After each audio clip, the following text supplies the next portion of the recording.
নমস্কার। আজকের এই ভিডিওতে রয়েছে একটি গুরুত্বপূর্ণ আপডেট যে ১৯৯৭ সালের পর ইস্যু হওয়া সমস্ত জন্ম ও মৃত্যু শংসাপত্র পুনরায় যাচাই করার সিদ্ধান্ত নিয়েছে রাজ্য সরকার। সরকারের দাবি দীর্ঘদিন ধরে ভুয়ো জন্ম শংসাপত্র তৈরি, জাল নথি ব্যবহার এবং বিভিন্ন ধরনের অনিয়মের অভিযোগ সামনে এসেছে। সেই কারণেই এবার রাজ্য জুড়ে পুরসভা, পঞ্চায়েত ও সংশ্লিষ্ট দপ্তরের পুরনো রেজিস্টার সংগ্রহ করে ধাপে ধাপে যাচাইয়ের কাজ শুরু হয়েছে। এই কাজে পুলিশও যুক্ত থাকবে।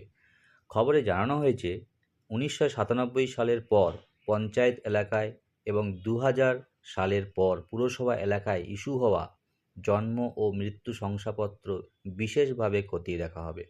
প্রয়োজনে পুরনো রেজিস্টার স্ক্যান করে ডিজিটাল রেকর্ডও তৈরি করা হবে, যাতে ভবিষ্যতে কোনো ধরনের জালিয়াতির সুযোগ না থাকে।